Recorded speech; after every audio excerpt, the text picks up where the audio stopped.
can't be a champion unless you come from the bottom up. You've always been on the top. Good for you, congratulations, but you don't know what it's like to grind. And man, you can take that in context so many different ways, but I believe to be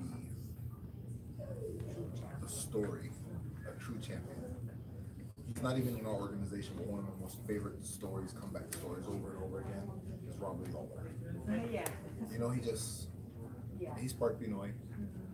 He's been down in the gutter, he's been up in the air, he's been down back in the gutter, he's been up in the air, he went back down in the gutter now. He's floating back in the air, you know. He lost to Ben Askren, our one championship champion. But if you were to take somebody's career and call it a successful career, Mr. Lawler's had a very successful career. As opposed to, let's use somebody else, Jones. I mean, he's had an amazing career, kind of, you know, like he's had an amazing career, kind of, like, I guess. How long has he been on the sauce? How many drugs has he been taking? How come he's not a good person? That's what I mean. It can taint your legacy, even if you are one of the greatest athletes in the world. My thoughts on Jones, man, he's living a life. I don't know what his life like is day to day, but I do know I wouldn't mind having a rematch with him. I'd like to get back on him and show him what it's like when I trained for him. Because last time we fought, I didn't really train. I didn't respect him as an athlete. Is the John Jones fight one of your fights that haunt you, or not haunt me, but angers me? Let's say I didn't give him the respect that he deserved, and I think that was one of the fights that started teaching me. You better learn. You still have a lot to learn. Even with these new kids coming up, there's so many things you're not doing correct. I think that was one of the major teachers in my career, was that loss. He broke my face. So yeah. So I hope in the back, you know, I don't wish anybody bad. I hope he gets it together. I hope one day him and I get a fight before one of us retires. But I mean, I always thought that he was one of the more mindful fighters. Players in the ring. Yeah. Yes, ma'am. He's very mindful and he's very intentional with his movements. But then again, like as you said, it can't be everything, because I mean, if you're not the whole package, then you're only half. Yeah. You're not the whole. You're always gonna be half. Yeah. May kulang, lagi may kulang. You know, that's the one thing I try to do, is just try to stay balanced. It's hard. I have a really good wife who takes care of me. My friends and family always keeps me on the straight path, but it's hard. See, it's hard. It's a lot of temptation. But sa trabaho mo, you're always the alpha. Yeah. Lots of pressure to stay Alpha. alpha. So looking back at your career, how different were you when you were starting out, and how different are you from what you are today? So, two things. When I first started out, I was super cocky. Young, dumb, walang alam, like cocky. I was young, you couldn't tell me anything, alam ko lahat. Now, super takot na ako. Now I'm scared. I'm scared to lose, I'm scared to underperform, I'm scared to let people down, I'm scared to miss practice, mess up nutritional program. How does that fear feed you or hinder you? No, it's when I was cocky, you couldn't make me do anything. You didn't have. I would train when I wanted to. I would skip practices sometimes and do whatever I want.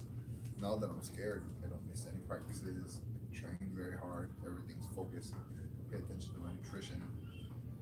I think the fear has actually been my greatest benefit to my career.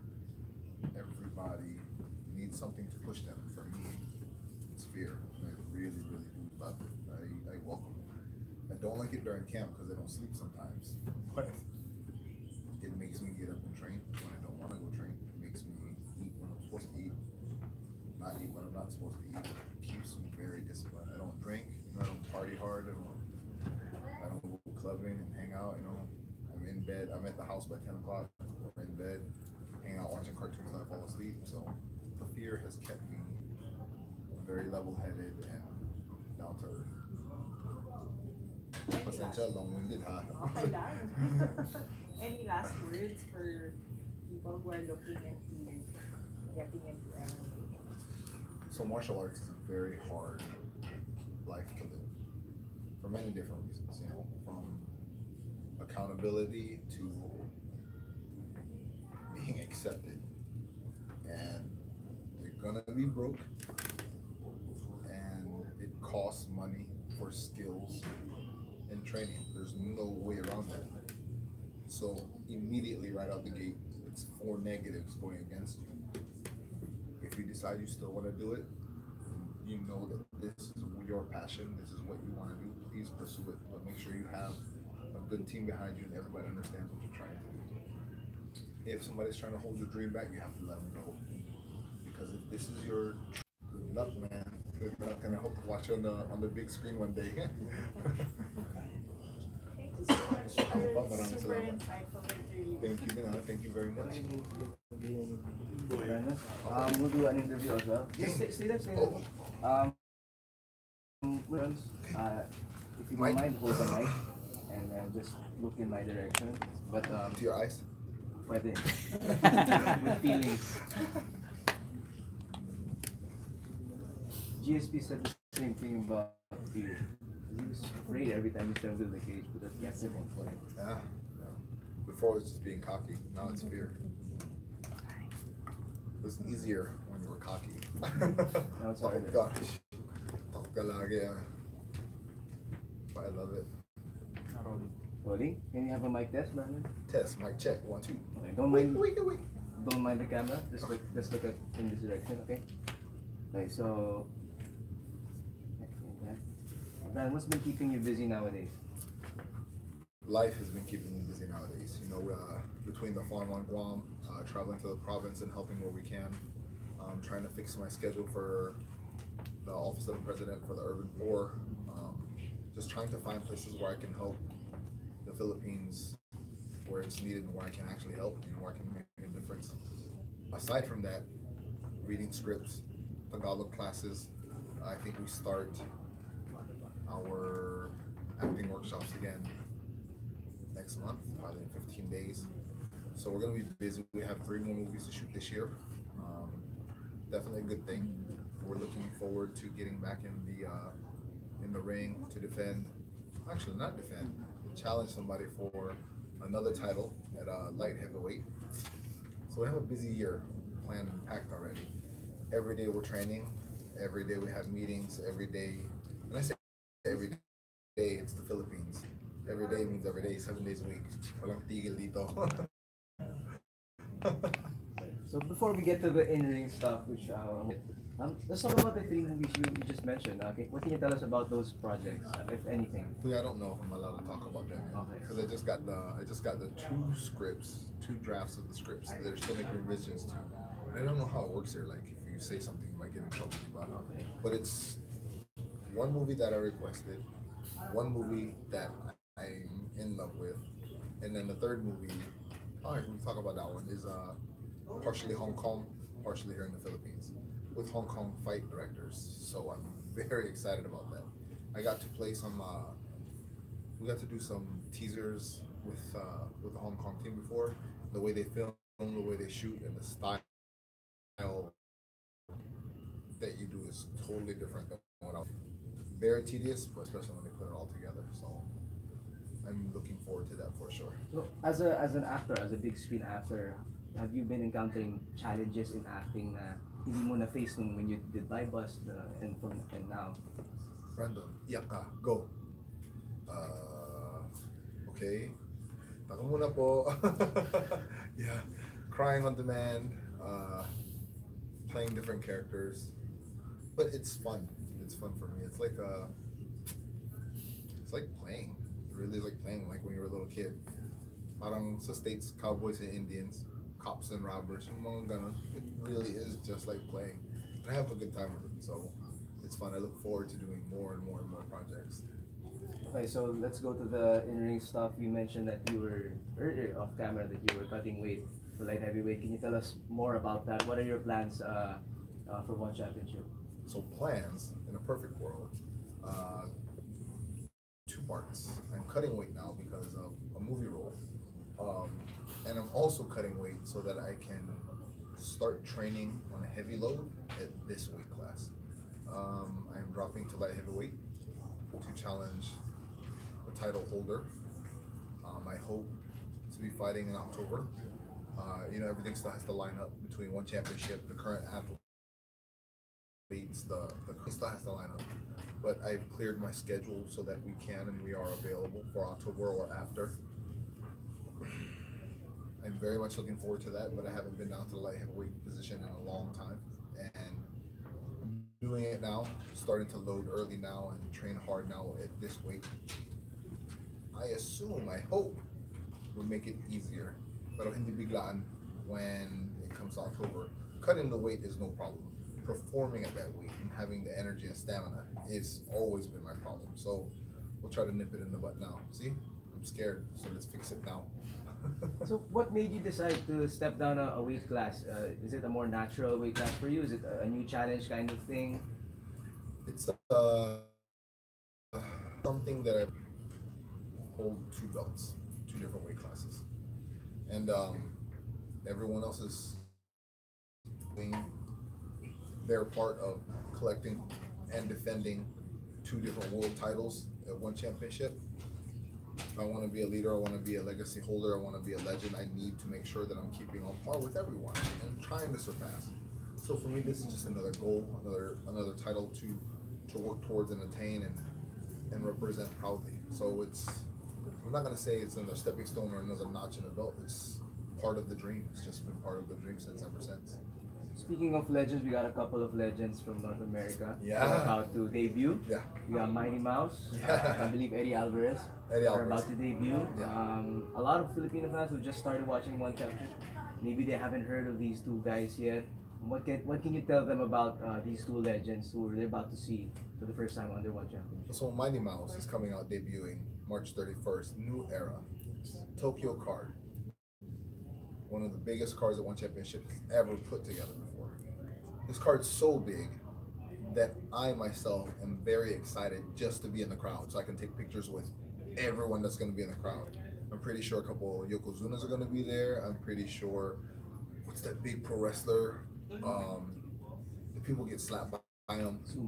No, he's not a sumo guy. He's a professional wrestler. I think I can't remember his name right now. But there's going to be so many people there, And then aside from that, the event that evening,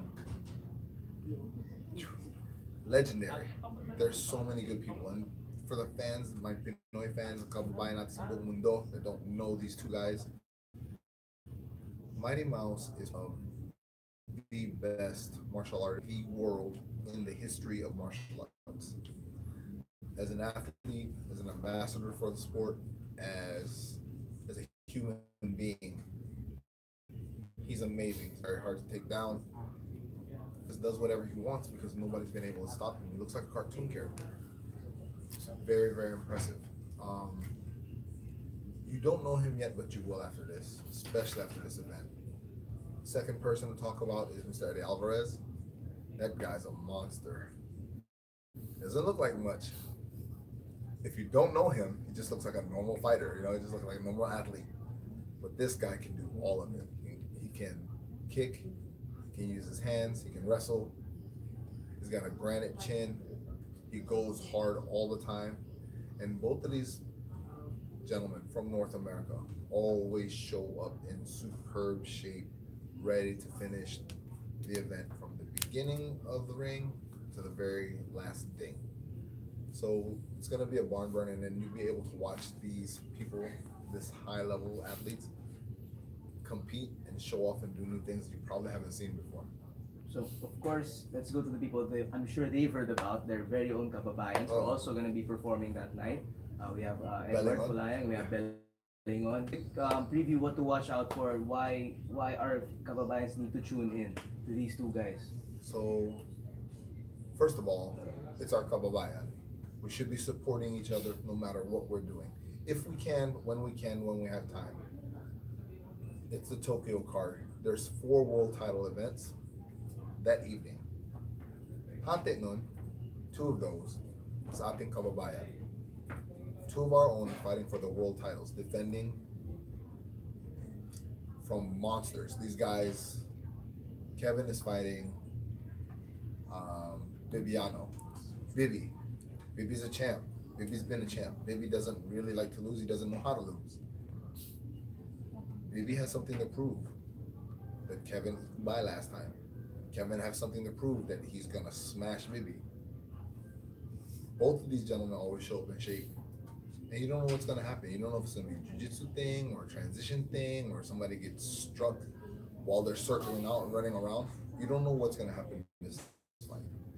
Happen in this event. What I am going to predict though is that our kababayan, Mr. Bellingham, is going to bring that belt back to the Philippines. You know, Bibi is strong, he's hungry, he's ferocious, but I really think Mr. Bellingham has a lot more umph for this fight. Next fight, talk about Mr. Shinya Aoki versus Mr. Edward Folean.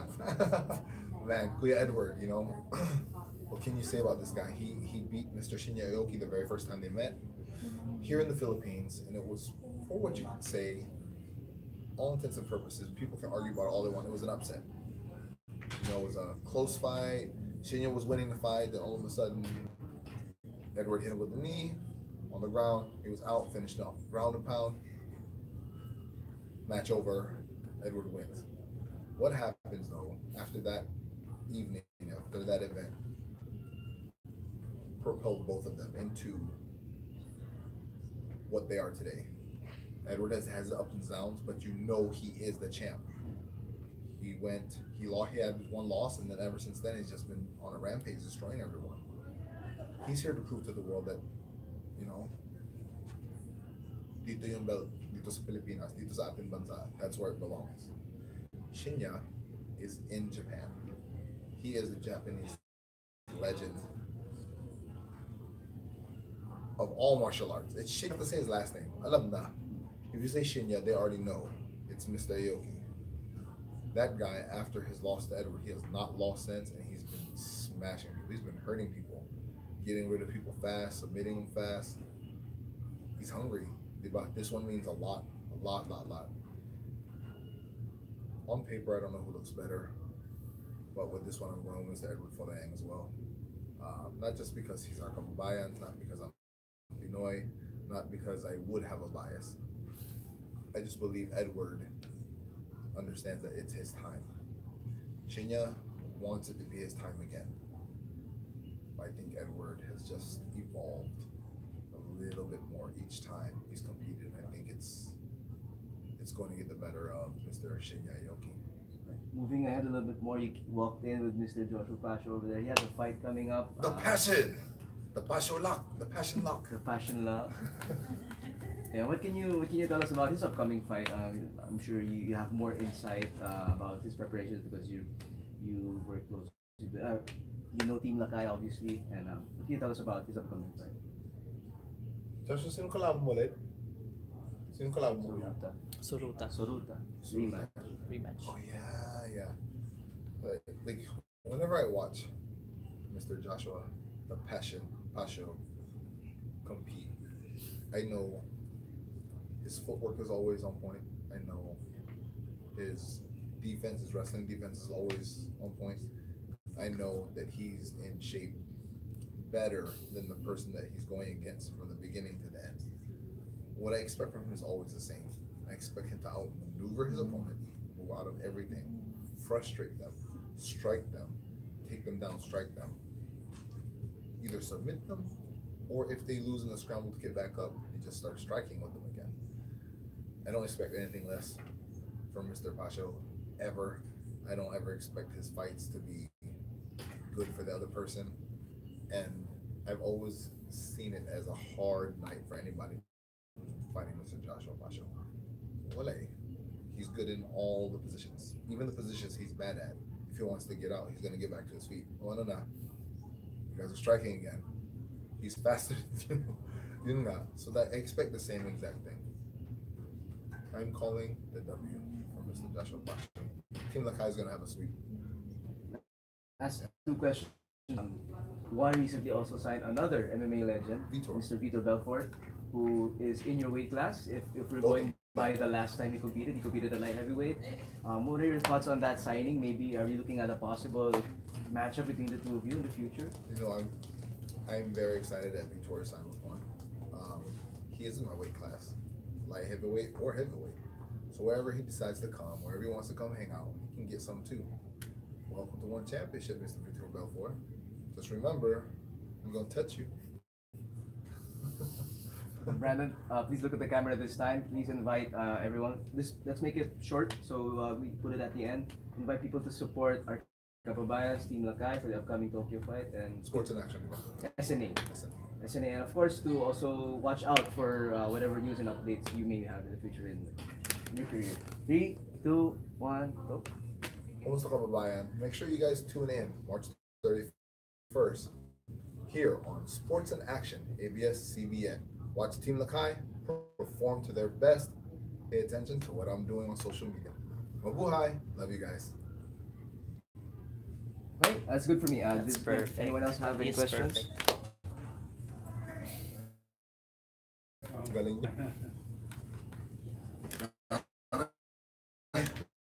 Picture na lang. Let's pass. Yeah, that's you. Ready? 3, 2, 1. One more. All right. Salamat.